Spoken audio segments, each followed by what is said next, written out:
advisory just for that.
All right, we're gonna get started. So if you could find a chair or stand, whichever. Sorry about the temperature. I'm not exactly sure what's going on. The air conditioner's set to 72, but it's 81 in here, so apologize for that. As you can see, this is our first YouTube video, so the cameras are there. So it is being streamed live. The idea behind this is that it affords an opportunity for people that might not otherwise be able to attend the meeting, whether because of work, or actually you shouldn't be watching this if you're at work. So. But if you're homebound or whatever the case might be, it gives you an opportunity to hear the information. So we'll see what happens. I'm not sure it's going to work, but what's the worst that could happen?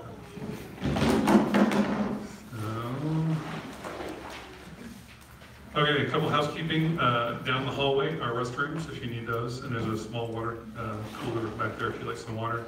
We were supposed to have free, I'm going to say this wrong, acai,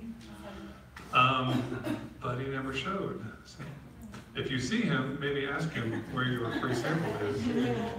So anyway, sorry about that. I was kind of hoping that's why there's tape in the front of my car, or behind my car. So imagine yourself eating acai.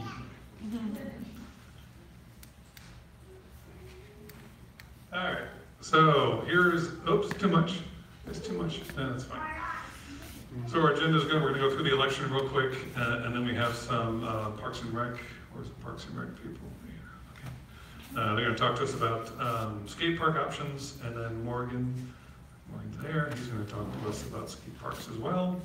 And then we have a couple other small announcements at the end.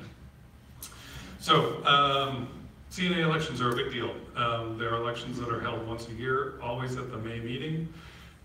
In order to be a candidate, you need to be a member of the Coronado Neighborhood Association as of today. So if you're interested in running and you're not a member, you have until the 11:59 tonight to join. Likewise, if you'd like to vote in the election, you need to be a member as of today. So again, 11:59. So if you need me to check, I'm happy to check your active membership status. There are 9 positions, as you'll see. There are 4 named: president, vice president, secretary, treasurer, and then there are 5 directors at large, or directors on the board. So, and those directors, a lot of people ask me, what does a director do? It's kind of whatever you want to do. So we do have some committees that are active in the neighborhood. If you remember Home Tour, that's one. Block Watch, Arts, Kids, those kinds of things. Not necessarily, the director doesn't necessarily oversee them, but he or she acts as a liaison to those groups and then reports back to the membership at large.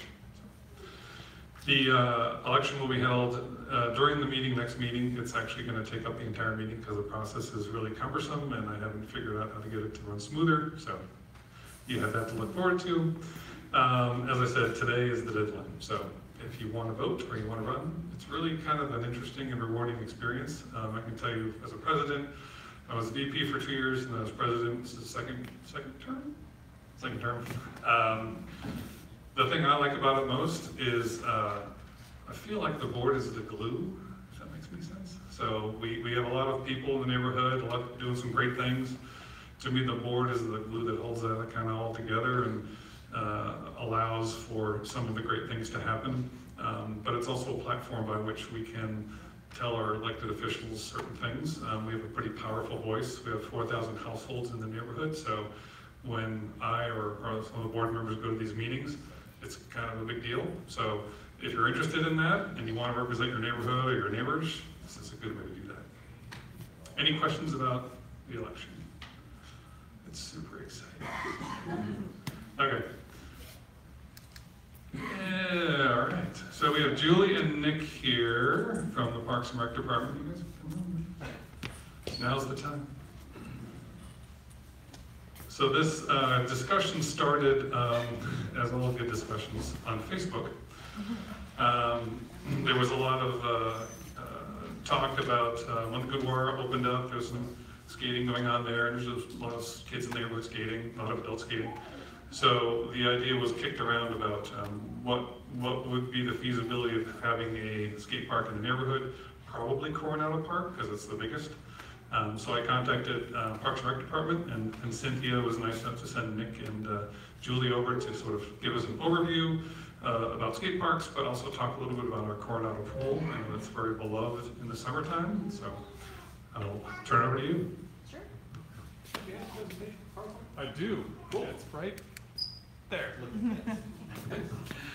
Hi everybody, my name is Nick Alejandre and I'm with the City of Phoenix Parks and Rec. I'm the recreation supervisor for the downtown area. So I oversee Hans Park, Indian School, some of the smaller centers such as Verde and University, but been with the city for about 30 years in the recreation field. So the only thing I haven't done is aquatics, so they give me aquatics to speak about. But anyhow, I know you guys had some questions about Coronado Pool, because I guess you're interested in extending a little bit of the weekends just like some of the other pools do. So really, with the pool, and again, this is directly from aquatics, obviously we go over all of the different things. I'm sure most of you have been to the pool, and if you haven't, they stress really all the different safety measures and make sure that they teach kids how to swim, they teach parents how to swim, and sometimes if they don't know how to swim, they teach you what to do in that case also. The schedule, y'all feel it, the heat's here. So we'll be opening up May 26th to May 28th, that's during the holiday weekend. Basically it's an open swim type situation there, so come one, come all. And we go all the way through, for Coronado at least, the end of July. Now I know some additional pools do have the August 4th through September 3rd.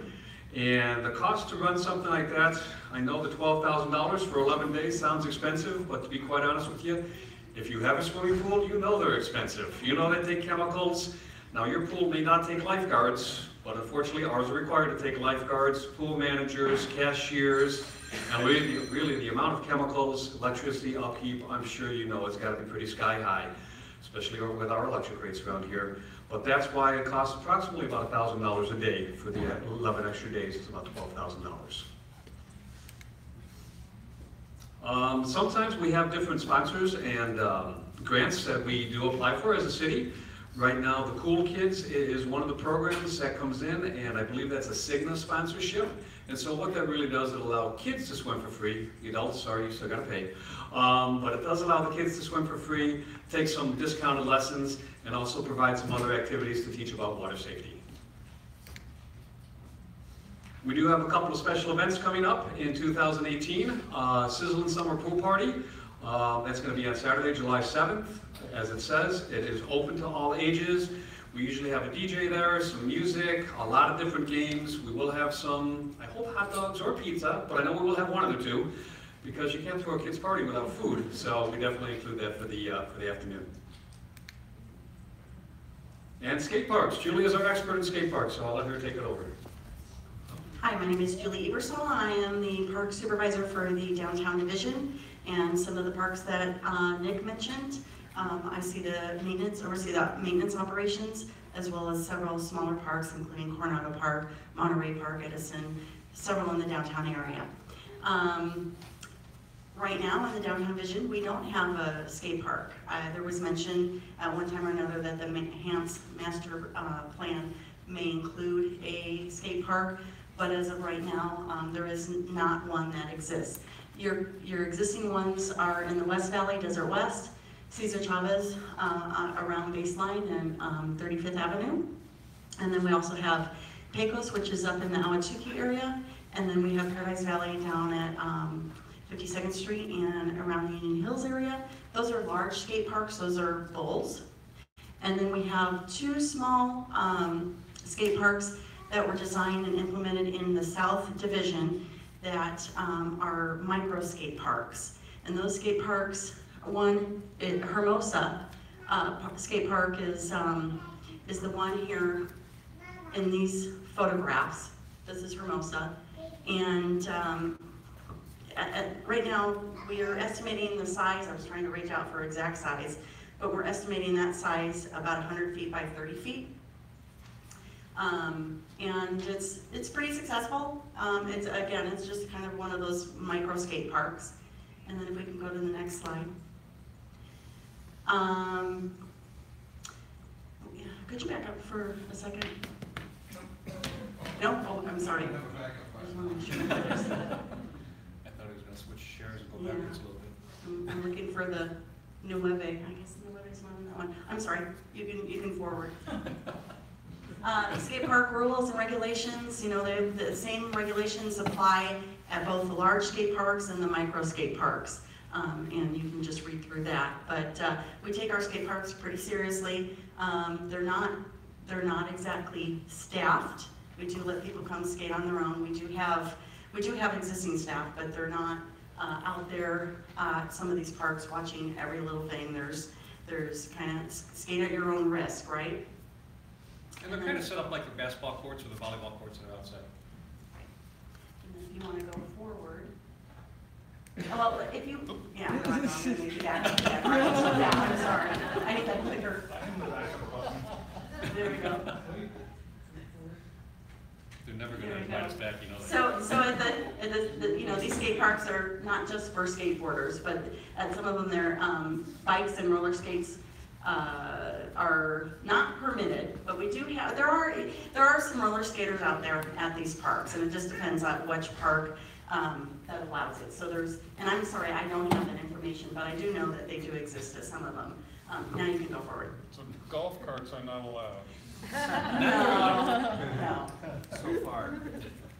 But they're not stacked, remember? So, not They're that we know. prohibited, yeah. All right, and then you have, so this is Hermosa, and then you have Nueve. And who is the interested party in here? Is this you? Okay. Nueve is more of a, modular components that are brought in. And that's the one that if we were gonna do something at Coronado Park, we were working with Parks Development and identifying an area of the park that we could put something in. And we're confident that something, maybe of a smaller version, may be able to work at Coronado Park with the slide on the right side. And again, you can see it, and this is a new type of concept for the city of Phoenix, these modular ones. There's some issues with it in the sense that it's not a long-lasting product, but it is one that is affordable and that parts can be replaced on it. And if you just scroll forward, thank you. He was getting played. There we go. So an overview of the park right here.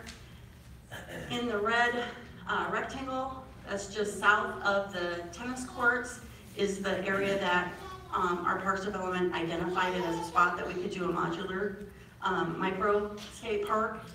I think there was a request somewhere in the field. Our multi-purpose field is used for youth sports and softball, and then just south of that we have our playground and picnic areas. So the other area just north of there, of course, is an irrigated flooded area. And then we've got the existing basketball courts that are back to back on the west side here, and then you've got your pool and parking lot. So to look at something in this park through the eyes of our Parks Development, the actual area that we could do something with, again, is just south of the tennis court, and it would consist of something of a micro skate park so that kids could have something, or adults could have something just to kind of play around with, but it wouldn't be able to house a bowl type park. How big is that area? Yeah. Did you mention that? Yeah, so we were measuring that. We think it's about 25 by 50 feet. Which area is it? It's the red rectangle up there just south. Where the new trees are. There are trees there. There's trees, so we would have to remove those trees in order to, yes. And those trees can be replanted in another location. As the chair of the Citizens and Neighborhood Committee who developed the master plan, your land development is totally ignoring that master plan. And so I want to know is, why has it gotten this far without considering that it would need to be amended, which means we've got to go through the whole process all over again? For the master plan, in that master plan, is there something located in that specific trees. area?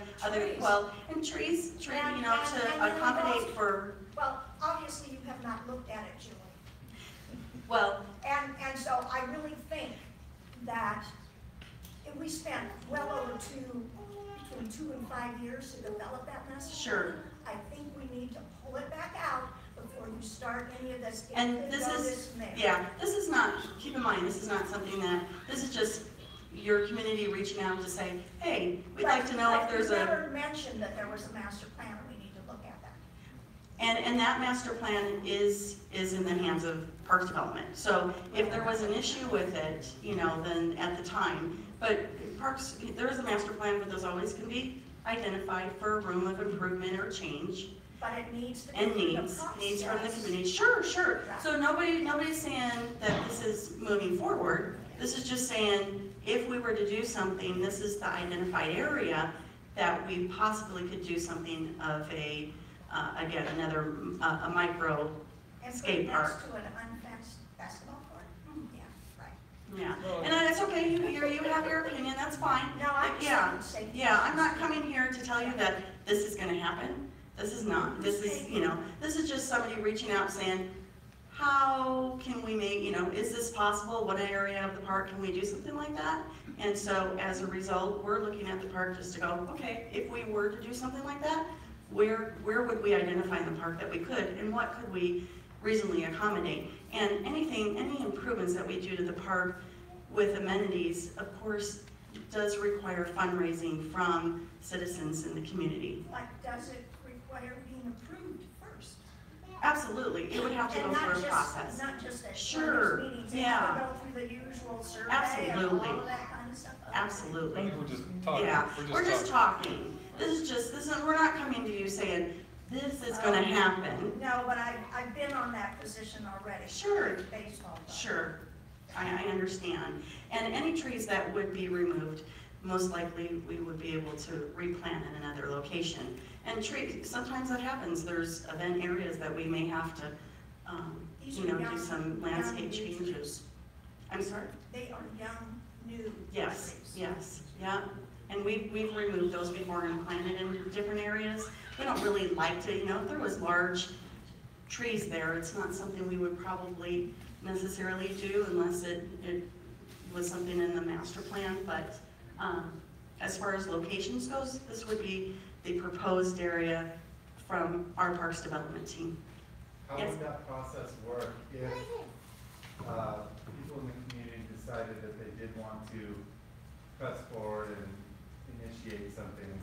Is it something that gets proposed from the state, or we somehow have to come together and like propose something or render it, or and then like funding, we would need to raise all or part of the money? A good portion of it. Okay. Yeah. The community input, coming to these community meetings, maybe emailing, the Parks Department and letting them know that you're interested, just maybe Parks Board meetings. You have a lot of options that you can come forward to say, we're interested in this. And then, of course, that process would just take place with public interest, and then moving forward with maybe more of a Parks Development design of it, coming up with costs and estimates, and then moving forward with the actual, funding sources. It just doesn't happen overnight. Yes? So basically just be dropping a flat slab of concrete and then having some modular pieces for skateboarding on it? There would need to be a base concrete underneath it, and then modular formations on That top. concrete's probably the most expensive part of it too, yeah? Yes, yes. And then is there any other plans do we know of happening at the park? Or is this the one thing on the table? One of the other things in the master plan that I am aware of is some fitness equipment around the park, that I know that was one of the requests that we've had in the past, and again, fundraising is necessary for that. And more trees. And more trees, of course. So we've got a tree shade master plan through the city of Phoenix, and we're always planting trees. And we have goals to plant so many trees throughout the years, in the next 5 years. So we're always planting trees. We're trying to improve our shade. Yes? How does the city fund parks? How does the city fund parks? Well, we've got our budget that we have, and then we've got the 3PI funds that we may get to help make improvements to the park, and various other funding sources, but it's through taxpayers. And So I saw that the farm at Los Olivos is putting in like a new farm project, and it seemed like a partnership between business and the city itself to make this sort of. And it's not my division, so I don't know a lot about it. I know that there's been a lot of discussion. Maybe Nick can answer I've been a that. little bit involved with that project just because I'm attending some of the meetings.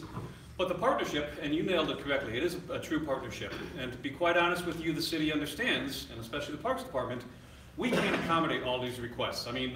Let's just say that the skate park, everybody here loves it, it was a done deal, but it's one of these things we would have to find a partner because that was never slated as part of our budget. Our budget comes from the general fund, and that's supplied with taxes. And all these taxes go into this big pot of money, and then city council divvies it out. To be honest, most of it goes to police and fire, which it probably should, you know, those are the most important factors. But Parks Department is actually third. So, I mean, we're proud to be there. We're ahead of public waste, sanitation, water, aviation. Now, granted, some of those folks can make their own money. Aviation does, water does. But we are the third largest funded department from that general fund. And I know even with this just being, this is a conceptualization from our Parks Development guys on a request from the public. It says, hey, listen, any chance we can get a skate park in the area? This is our first shot at and best guess. Just because they're familiar with the design, they're familiar with the underground infrastructure, it's like, how could we do this for obviously the least amount of funds, but get the most bang for our buck? This would just be one concept. You know, a gentleman in the back asked, how would we proceed from here? If we see that there's enough interest, if it's like, hey, we really want a skate park, but maybe this isn't the best location, Parks Development a lot of times will come up with multiple renderings. Have various community meetings and say, hey, listen guys, where do you think is the best spot for it? Where's the safest in your opinion? Where's it going to be the least impact to other activities that are currently going on? And then once that's established, we would actually come back to some of our local experts in the skate field, the ones who actually skate it, saying, hey, what type of modular designs do you want in there? You know, is it a pipe? Is it a half bowl? Is it just a rail? Is it, I don't skate. Our Parks Development guys don't skate. We would go back and say, hey, and then we would have to come back and say, this is the approximate cost for these things. We're looking for your help. So that's when we come up with the fundraisers or finding a sponsor or a partner who would be willing to go ahead and do something like that. Can I connect with you after the meeting tonight? Sure, sure. And the Nueve Park, that's the modular park, I think that was, the cost on that was $25,000.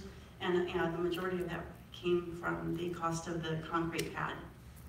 And like Nick said, it's just, you know, these are just conceptual plans, that's not anything that's happening. Just somebody came forward, requested to see if there was an idea or something that we would consider. And we never want to tell anybody no in the community that they can't have it. It's a matter of just going, okay, well, if we were going to do this, where could we do it and what could we do? And how can we work with the community to make that happen? So really for us, that square is the only space on our park that we could do the skate park according to what you're saying. Per Parks Development plan right now, based on the park, the master plan that is already existing for Coronado Park, that would be an area that they would consider. I think that would be their best suggestion right now, but there's no way that that's the only spot. If you wanted to move it over a little bit to the right, or even this area that's over here to the right of the tennis courts. Or north of it, no? I'm not as familiar with the master plan, but obviously it's the least impact to the existing structures, and how do we do it for the least amount of funds? So I'm at the park twice a day, and when it rains, that part of the park is the retention basin, so all the water for all the courts goes into that area, so that might be something you want to take into account. Also, in the evenings, that is also the most congested part of the park. With people playing basketball, tennis, they walk their dogs to the water bubbles right there. So you're adding more people in one area, and there might be conflict between the basketball players and the Noted. skateboarders. So you might consider just another location. I think it's a good idea. Okay. But it's just a lot going on. Sure. Thank you. Is there a reason it couldn't be in the grassy area, like just the other side of the basketball court, between the pool and the basketball court? In this area, are you referring to right here? Yes. This is a flood irrigated area. It could, it would be a lot more expensive. You'd have to do some grading issues there. But again, we're open to, you know, other ideas. However, the least, like I'm reiterating, the least impactful right now is the location that Parks Development had identified. So it seems like you've got a lot of these skate parks in different parts of the city, it seems like. Do you see any positive or negative impacts about having skate parks there? Is it a keep kids off the street sort of thing, or is it a bring in a bad element sort of thing, or is it a neutral sort of thing in terms of impact? Yeah. I mean, I'll be honest with you, and I've worked up the Paradise Valley, and I've seen some of the skater kids come in, and it is a wonderful resource for them. I mean, they come in full gear. They come in the helmets and the elbow pads and the knee pads, and they learn how to skate, and it does a world just for their balance and athleticism and all that kind of good stuff. And I've been at Desert West, which is the best skate park in Phoenix, according to New Times, at least a couple years back, where sometimes you get a different element. They don't care about helmets. They don't care about knee pads. They don't care about anything like that. In fact, it's a badge of honor for them to go ahead and leave with their arm hanging like that, because that was really the fear of the Parks Department when we started building these. It's like, what happens if a kid gets hurt? Well, I mean, kids can really get hurt at any amenity. That's part of the recreation game, whether it's basketball, whether it's tennis, whether the new thing is pickleball. People get hurt. But that's part of the game, and really the skaters have that culture. They know the risk, they assume the risk, and they do that. And it's like any other park, unless you program it and you have good people doing the stuff that they want to do, sometimes you do get a negative element in there. And I know that the Parks Department is perfectly aware of that. In fact, Desert West did have an issue at one point in time, so we started inviting local companies such as Cowtown Skateboards. They come in and they do what they call a Phoenix Am. Gorgeous type of event. It's an international. You got people showing up from 20, 25 different countries. It's 3,000, 4,000 people a day, and it's a webcast that's international through around the world. And that's really what brought a bunch of the accolades in, and it actually brought some sponsors in to help clean it up a little bit, make it look nicer, and appeal to more skaters coming in who really want to skate. Yes. So that $25,000, is that the full cost of it?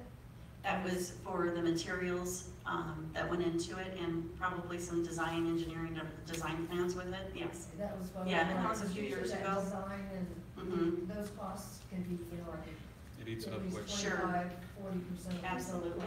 So. Yeah, the least, what I was told was the modular equipment itself was the least expensive of the whole concept, or of that design itself. And you know, there's some, it's not a very solid material as you would something concrete and designed down in full, but it's an alternative to having in a small space that may fit the needs of the park, or you know, if we're limited to just that area itself. What's the average life on those?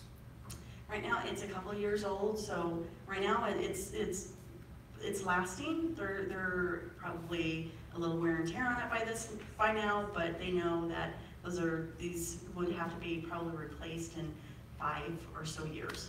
Every 5 years? Well, I'm just looking at that, yeah, on that, right. Probably different components of it.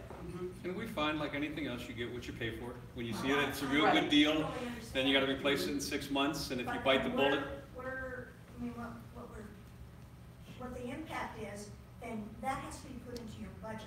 Oh, sure it does. Absolutely. Sure it does. In fact, that's where we rely more on the expertise of the people who use these type of apparatus every day. Some of the local skaters who know this and know the material, whether it's a graphite composite, whether it's fiberglass, whether it's wood, what do they like? And then what do they anticipate how long it's going to last, given it gets rained on, the sun beats down on it, and it's awfully hot out here. And right now, the feedback that we're getting from the South Division that this park is located in, or the skate park is located in, is that that the kids love it. You know, it's not the grandioso Desert West skate park, but it is a little unique at this park, and the kids come out and use it all the time, and you know, it's been a positive experience for them. And maintenance-wise, there hasn't really been too many issues with maintenance having to go in and take care of it. So thus far, it's been a good option for them. I'm going to make sure we have time for Morgan's presentation. Okay, thank you. Thank you very much.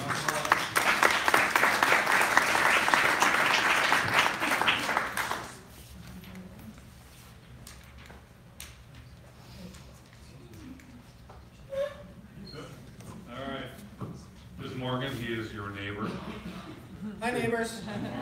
Nick, Julie, thank you. I want to say I grew up in the valley and there was nowhere to skate. We were almost criminalized. I'm thankful for all the skate parks.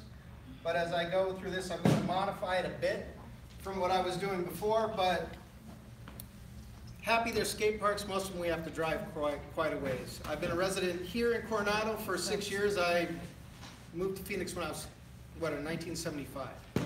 So, just gonna go through who, why, where, what, and how. So this is, some of it already plays into what you've done. We'll continue on there, Michael. Just gonna talk about Coronado and Uncle Skate. I don't think I need to say anything about the Coronado neighborhood. Anybody in this room knows. Uncle Skate is a local charity. It's Arizona-based. We've done work all over the world. 501c3. It's all run by people who do it just because they want to. Everybody has day jobs. I have a day job. Founder has a day job. My wife has a day job. I'm Morgan Ellig, Coronado resident, architectural designer, and a current board member. My wife, Natalie Christian Doss, is the current president and also a professional skateboarder. Jeff Horizon and Dean Wagner could not be here right now. Dean is the founder of Uncle Skate. He is, I don't know how many skateboards he's brought to various countries around the world. Jeff Horizon, he built skate parks. He's built 46 skate parks in 17 states and 4 parks in 3 different countries. He's really familiar with it. I wish he could have made it here with us. One thing we have done is, I guess that's on a different slide, sorry, we'll go ahead. Why do we want to do this? There's a sparse central core when it comes to skate parks. It's a barren desert. The closest skate parks, 2 of them, which Julie mentioned, are about 6 miles away as the crow flies. If you want to drive there, they're much farther. The 5 closest between 6 and 10 miles away, you know what that's like if you're and that's a straight shot. That's not driving. Okay. So there's the closest skate parks. Here is Coronado neighborhood.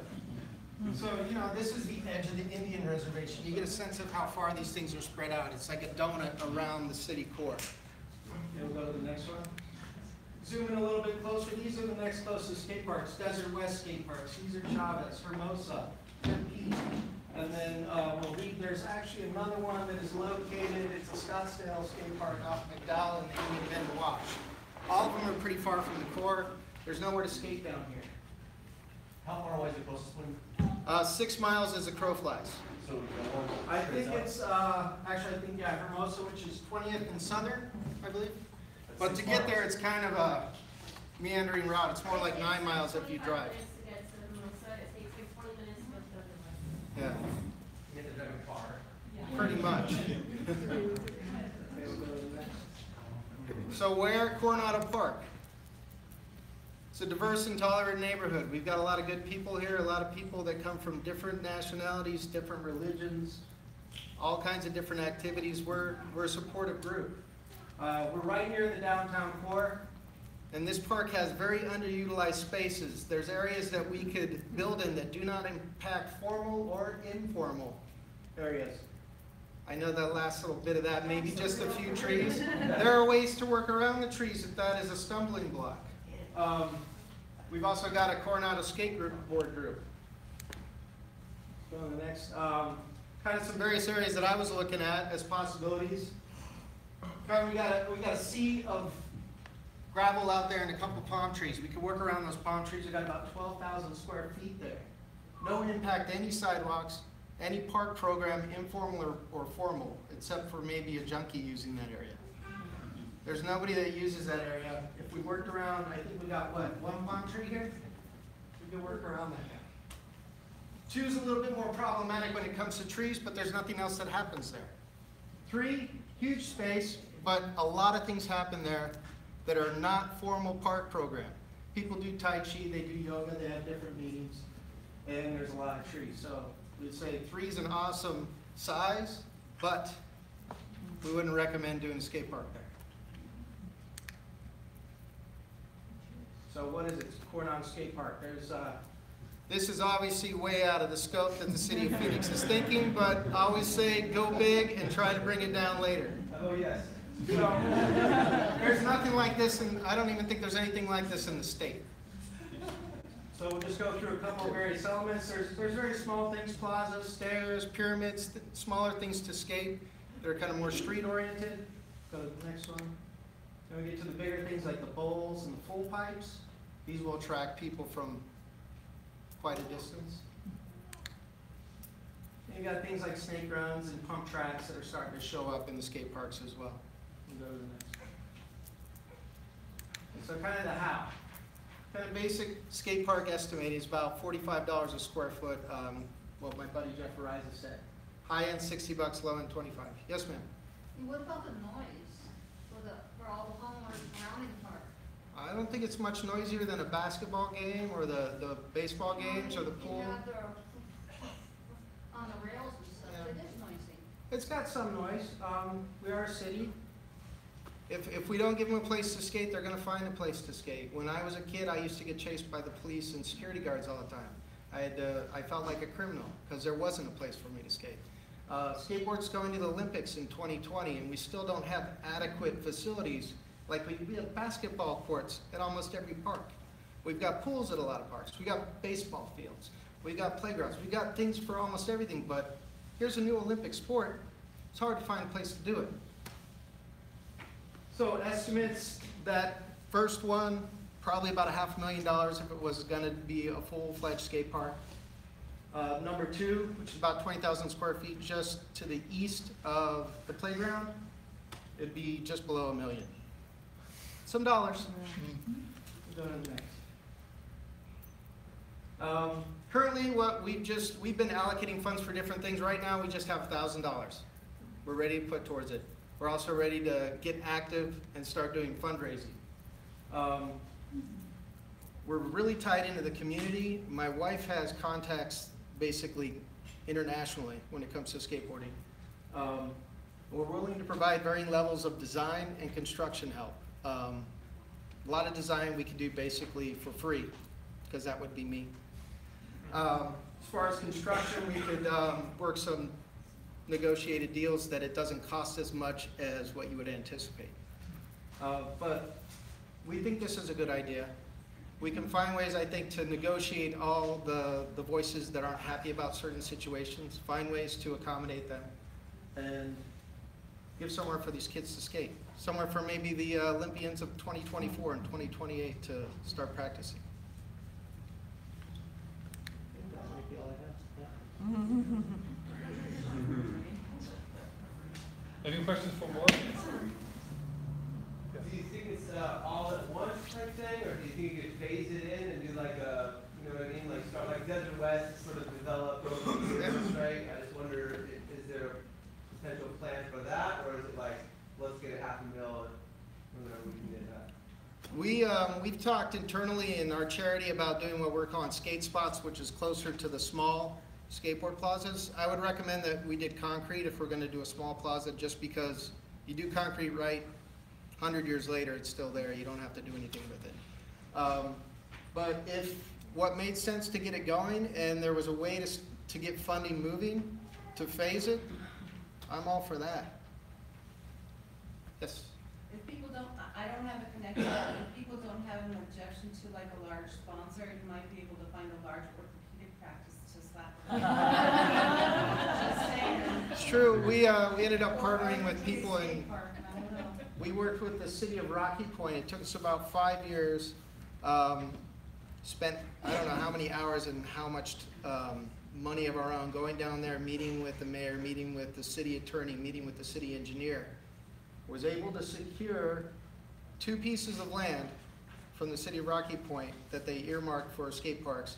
And then I was able to provide the city of Rocky Point a trifold, basically a presentation that they brought down to Mexico City and got $50,000 US to start funding it.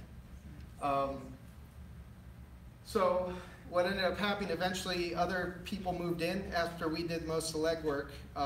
One of them, Cowtown, moved in and started helping. Levi's actually came in and provided the rest of the money. So sometimes it's getting that wheel turning, and Uncle Skate's kind of used to getting wheels turning, and sometimes we get shoved out of the way. And if it gets a skate park built, we're happy. Yes? So I'm gonna ask you the same question I asked the first folks, is the positive and the negative of it, because it seems like I go back and forth between, is it a, Yeah.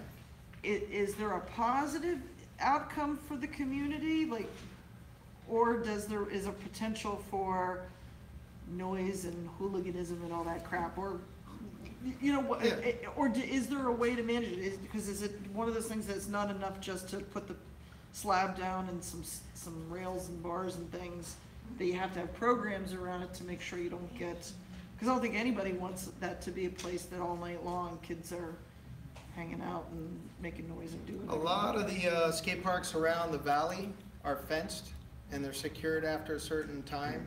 Parks and Recs comes by, opens them up in the morning, closes them down. Paradise Valley Skate Park's one of those, Desert West, I believe. As far as hoodlums, you're gonna find them anywhere. You're gonna find them on the basketball courts, you're gonna find them in the skate parks, in the swimming pools. It's just a section of humanity. There's not much we can do about that. As far as giving these kids a place to skate, makes them feel a little bit more validated. I mean, if I would have had a place to skate as a kid, I probably wouldn't have been arrested as many times as I was. I might have run from you, sir. He doesn't run.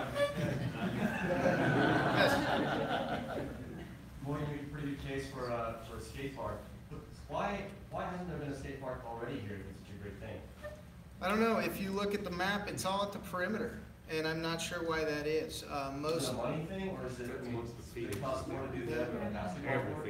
I'm not sure why that development happened. What kind of orders of magnitude higher is it? What's a basketball court cost versus the $500,000 for a 12,000 square foot skate park? You know, for building a basketball court, basically, that's your base for your skate park. Now granted, cement is a costly maneuver because you have to get the texture right, and especially if you're gonna start putting in any sort of bowls, any sort of pipes, it really has to be a more specialized type of cement. Regular cement just doesn't cut it, so that gets a little bit more expensive. But the basketball court is just your base.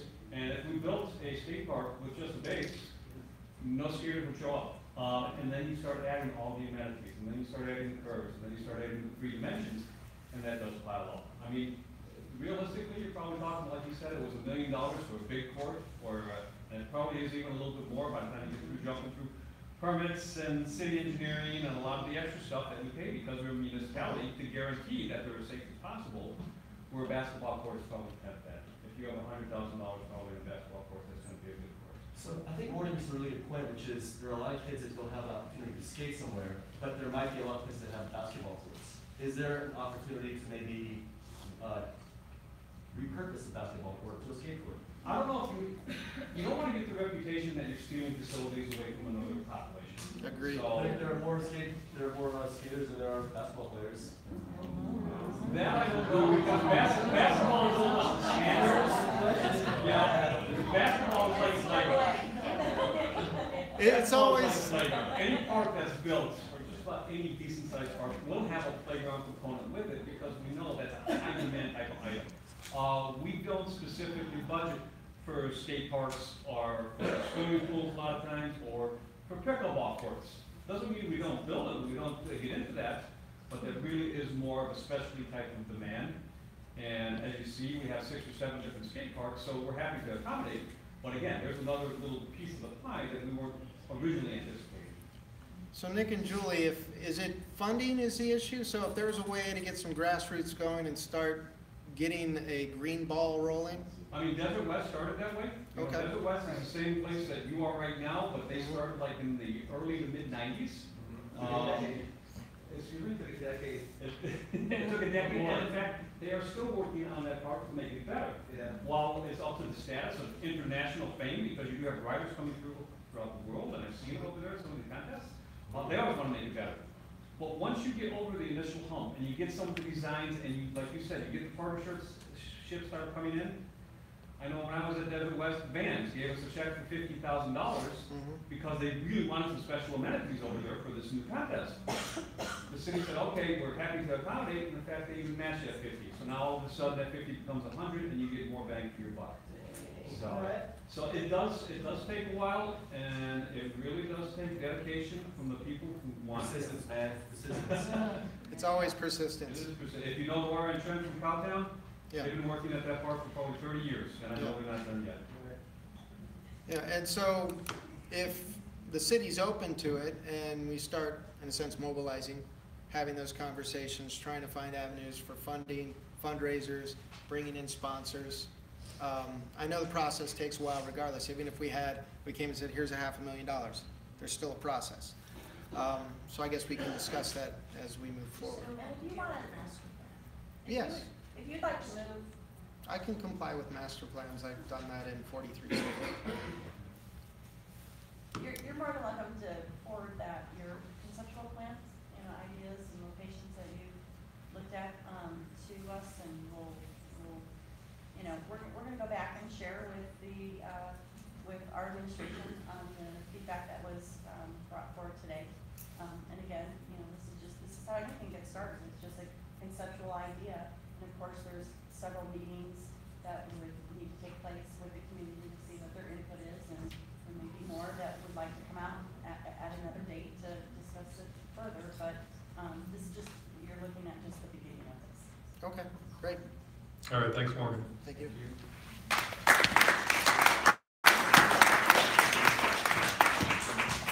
All right, so I kind of got ahead of myself there, but is the Holy Grail going on? On the 14th, April 14th, Tom's not here. He left. This Sunday? Come on. Saturday. It's a Saturday, 7:15 at the Circle Park, or I call it Circle Park, but the Coronado Oval, Country Club Oval. It's a good time. Just come out and hang out with your neighbors. Laugh, because it's the best movie ever made. Right? So we have a little bit of time. What? I know my sound didn't work. I had a sound thing, it didn't work. I'm tired. Estrella, where's Estrella? So I'm going to give Estrella just 5 minutes here real quick. She's nice enough to come to our meeting. Estrella is from the Arts and Culture Department. Yeah, you got that right. You can come up here, you can stay there, whatever you want to do. Oh, you gotta be on the screen. You go, oh yeah, you got to be on TV. So, do you want this? Sure. Hey, thanks so much for sharing your time. My name is Estrella Payton, and I work for the City of Phoenix Office of Arts and Culture. And many of you maybe already know or picked up a flyer, a sheet that's in the back of the room. We have extended a deadline for one of the grants that our office gives every year. This is actually the second year for the Neighborhood Arts Grant. It's an NEA grant-funded grant, so we received a grant to be able to give to neighborhoods. And essentially, this sheet, if you pick it up on your way out, or if you've already picked it up, will give you all of the details. It's a very simple grant application. But here's the thing. It's a neighborhood arts grant. And what we're interested in being able to fund is creative, cultural projects that are intergenerational and that are new. So you guys are obviously on the map for being a very cohesive neighborhood. You've got all sorts of creative people who are coming up with wild and amazing conceptual drawings for things. This grant can be up to $3,500, which in relation to the cost of major renovations for a park might seem very little, but I know that some amazing things happen already in your neighborhood from pocket change that people find, and you all pull together and you all work very cohesively together. So what I'm here to share with you is the fact that this is still available. The application is open until May 31st, and we want to help you kind of figure out your ideas. We want to pair you up with people who might be able to work with you if you need help. Essentially, as the outreach manager, I'm just here to be able to connect you with resources. We do have a director of grants. His name is Dwight Wolf. Some of you might already be very familiar with him. And I have his cards with me in my hand. If you have very, very specific conversations or questions that you want to have about nonprofit status, about who could be eligible as an arts partner, if you're wanting to bring somebody else in the mix besides your neighborhood association, if you want to see models of other programs that have happened in other neighborhoods, or just kind of compare notes about things, we want to be that resource for you.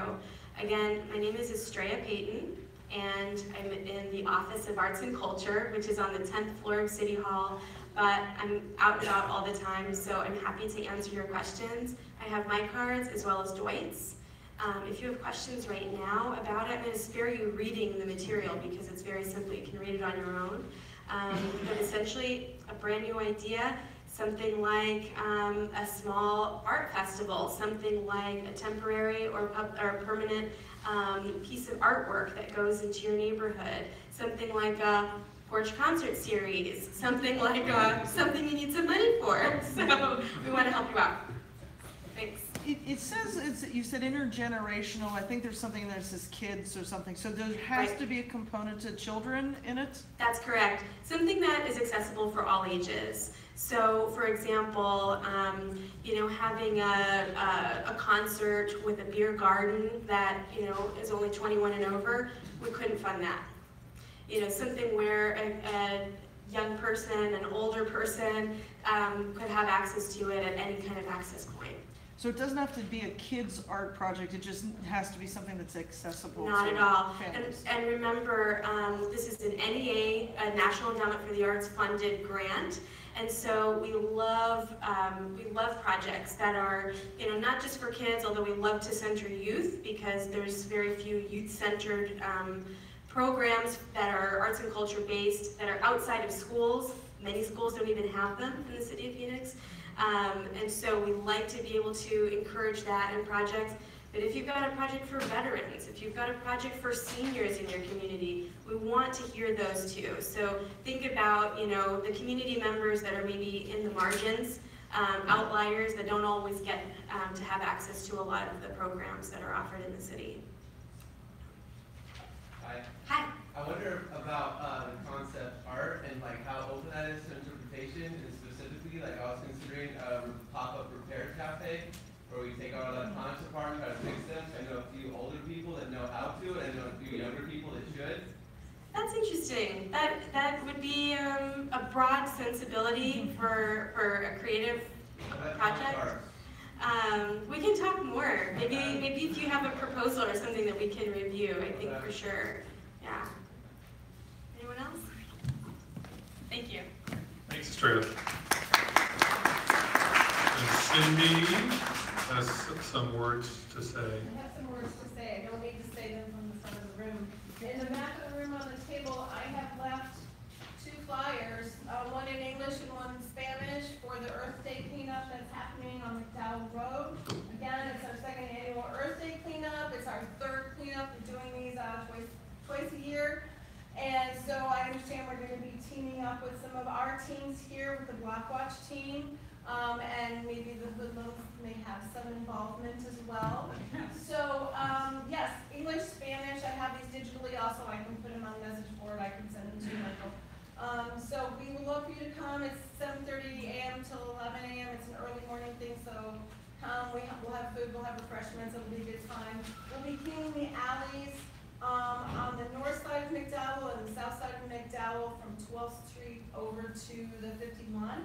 And behind the commercial buildings. And so, yeah, please come participate. It's a really good time. It's, you know, you can come as teams if you want. You can come as teams, let us know. And then if your employer encourages their employees to do things for community service, yeah, we want to talk to you too. All right, thanks guys. Thanks, Cindy. I can tell you from personal experience, is there something cathartic about painting graffiti? Not like murals, but like, you know, painting out the graffiti or picking up bad stuff. James, where's James? Do you have 5 minutes you want to say about Black Watch? Sure. And then we're gonna wrap it up. Ladies and gentlemen, I'm James Hogue. I am Director of Neighborhood Safety Block Watch efforts here. I wanted to do a shout out to Jackie Hogue and the Tool Shed crew for everything they do for us, offering tools and cleanup 24 hours a day. They're out there helping us get things done.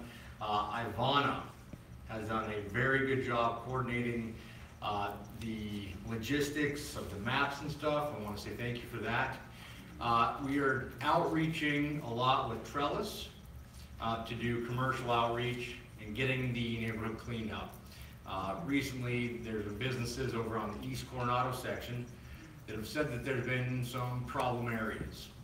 So in the last 2 weeks, we've been patrolling every day and every night, getting things cleaned up. We've been working with City of Phoenix PD, getting the outreach programs in there for the homeless. We've had a sit down with the New Journey Sober Living House over there to discuss what they're doing for the homeless outreach and just kind of bringing everything in so the community is on the same page about what goals we're trying to achieve. Now, the homeless will have an outreach here. There's community bridges, there's stone pathways, there's all sorts of outreach programs. It's not an outreach if they're sitting in the back of an alley sleeping on a mattress. So our goal is to get people in here that are part of that outreach program, to get them into the sober programs that they need. There's been people talking about the drug paraphernalia and stuff. That's also being worked on. So I just want you to know that the Block Watch has a lot of efforts out there in the EC and local area trying to get things cleaned up. We're pushing 50 Block Watch captains out of 181, so we're very involved with that. And as of recently, Michael Kelly has stepped up to be the Neighborhood Safety Block Watch representative for the EC. So he is spearheading a lot of specialized, unique efforts that are required for the East Coronado. There's a lot going on. Also, the businesses over there, we're working with Carumba's, the Flower Shop, Aqua, Brass Monkeys, McDowell Market, looking at getting cameras in place, the authorization to arrest forms, all the posters that need up so it actually can be a trespassing offense if there's people back there messing around at night. So we ask that everybody gets involved if and when they can. We're going to start opening up patrolling efforts for the community, asking that if you have a spare hour that you can kind of get involved and just take a lap around certain areas that need just more visual enforcement, community support in this. As of right now, there's 10 to 20 of us that are running around in circles checking on things between normally 10 in the morning to 3 in the morning, depending on work schedules. But other than that, I think we're doing good as far as neighborhood safety block watch efforts. And big shout out to everybody that's helping us. And thanks for Trellis, who's stepped up to be our commercial outreach.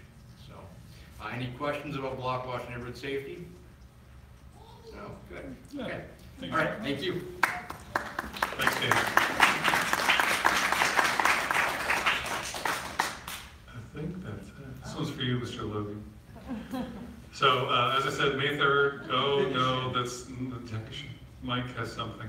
Just real quick. Mike is our, I don't want to say trash guy, but he's not a trash guy. He's a guy in charge of. I'm not a trashy guy, but I'm the trash guy. Yeah.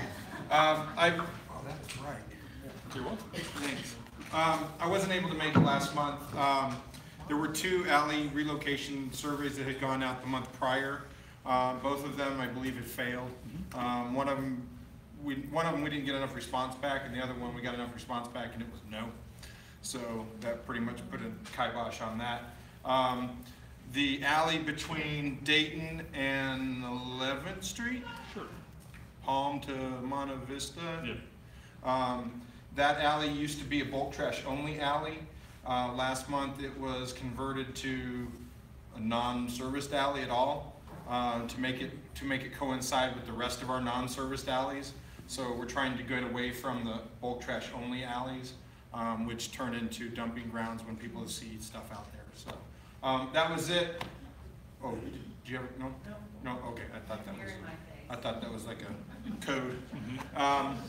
Sir, what streets denied? Ours, mine. What way to go? I know, right? So it was Monte Vista to Hubble, 13th to 14th Street, right? And then the other one was up north, up here. I believe it was, yeah, it was that first street south of town. I can't think of the name of it. Edgemont.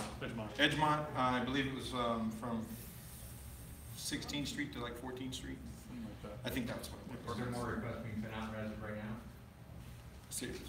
I mean, in the neighborhood right now, no. There's nothing going on in the neighborhood right now. There are some going on, just not in Coronado. What's the process for that, those surveys? Yeah, talk to Mike, he'll kind of fill you in. It is kind of a lengthy process, and right now there's a list that's, if you get on the list right now, someone will be back to you in a year and a half or so. I mean, that's, yeah, it's.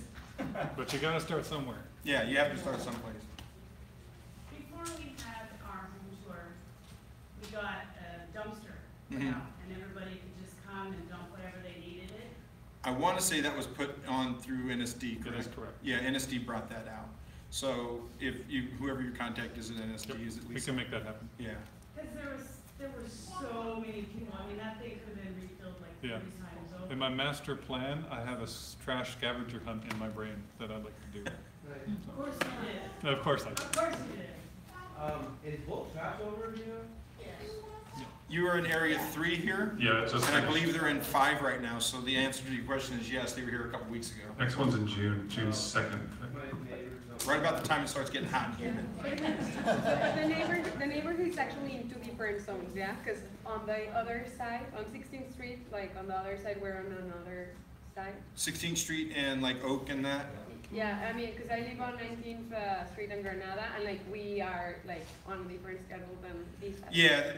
So like, I think there's 16th actually Street is the two, yeah. split in between 3 and 4, or Yeah, 2 and something 3, or, like yeah. Get with me afterwards and No, all. yeah, but yeah, there's, Yeah. like, I just want to make sure that, yeah, like, there's 2 different. Yeah, and one more thing too, I just want to let you guys know, I want to let Mike know too. Starting the 16th of this month, I'll actually have a new job up at the North Yard. Hopefully I'll be delivering barrels for people, not me delivering barrels, but my people will be delivering barrels. Barrels of trash. And hopefully, Barrels of trash? Barrels of trash. We're going to deliver the whole barrel of trash. We have, as you know, we have 400 and some odd thousand residences within the city of Phoenix, and all of them are serviced one way or another by either a big black garbage can, a front load tipper, or a 90-gallon container at the curb. They break, they have to be replaced. We have 2, 4, 6.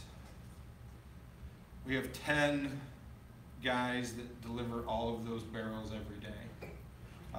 They do an average of about 50 to 60 of them a day. So you can imagine how busy they are with 400,000+ residences there are. So, and that includes new construction, that includes swapping out broken ones, fixing broken ones, all kinds of different things. My job is going to be, I'm going to be their new foreman and try to implement some new ways of making sure that our process is as smooth as it can be. I mean, it is kind of an arduous process of delivering that many barrels every day, but we've had some issues in the past. Hopefully those will get fixed, and hopefully everything will get smoothed out. You have a question? Yeah. We just moved in on Culver and like 19th, but there's like a huge lot that has like a lot of like concrete and like berms. That only happens about either. Talk to me afterwards. I'll get, yeah. Second house down on Culver, it got destroyed and burned. I think that's. Did they push into the vacant lot? They dumped it in that vacant lot over there on 19th and Culver where. I'll give you my number. Call me tomorrow. And we'll get someone out there. Thanks for your support. Thanks, Mike. Oh, See you later. Yeah, Oh. the alleys, there's always like from this one to that one and this one to that one. Say it again? Do you have any names for the alleys? Is there any names? There's no good names? Only one name. There's only one alley in the city that I know that has a name. And? And Ben probably knows what it is. Around 24th Avenue School? Yes. Yeah. They refer to it as Ambush Alley. Oh. So I don't go there. They like to shoot at us. I call them, when we have to go there, literally I call them and say, hey, I got some guys going down here, can you go with them? So, yeah, that's the only alley I know of that has a name besides the one behind my house, which has a name I can't say on camera. One more question. So, if one of those big barrels Yeah. in our alley has lost its top, do we call you? You can actually go online to the City of Phoenix's website and go to Public Works, and there's actually a form there you can fill out that will that you can say, you know, Black 300 has a broken lid or things like that, or you can call the Customer Contact Center, which the number's on your bill. I believe it's 602-7251. That's the number. Right now, they don't have replacements for those. I called 2 weeks ago, and they told me it was gonna be around 5 weeks to get them, because they didn't have any. When did you call? I called 2 weeks ago, and they told me it was gonna We be have- around 5 weeks to get them, because they were out of. We were out of the big garbage cans. We were out of them. We have them now. In fact, I delivered one personally myself yesterday. Well, now So- you're the guy. So, yeah, there was a house down here on Linwood and 7th Avenue, and theirs got burned up. We had a firebug for a while. That was another problem too. We had a firebug, and he burned up like, I don't know, about 50 cans in the course of like 4 or 5 weeks. So needless to say, we were trying to keep those up too, so. Wow. Anything else? Thanks, Mike. Thanks, Mike. We'll see you guys later. Well, that's about it for me. As I said, May 3rd is the election. If you are not a member of the SENA and you want to vote, tonight's the night. If you want to run for an office, tonight's the night if you're not a member. Other than that, thank you all for coming. Have a great night. Joey has a question. I just wonder what the cheapest building to rent in Coronado is, or the most available. Like, is the Hive probably my best option? And or like, is that Coronado, the garden house, ever available? The garden house. Oh, yeah, the community center? The community center? The community center is sort of available. Yeah, It's, needs to be a CNA sponsored event for it to happen.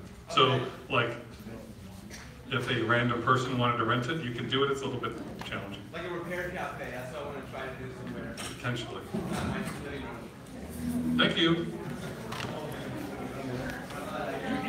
Yes, I'm Christina, so nice to meet you. How you doing, David? Nice to meet you. It's okay. How you doing?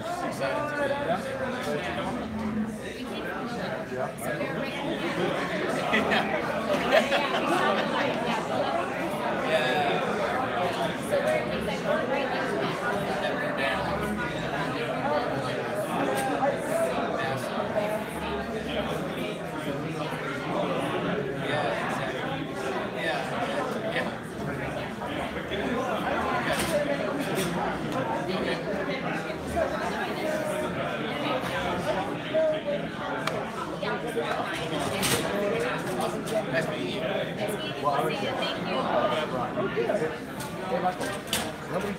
Wait, let me stop the feed. Wait. Stop the, I don't know how to.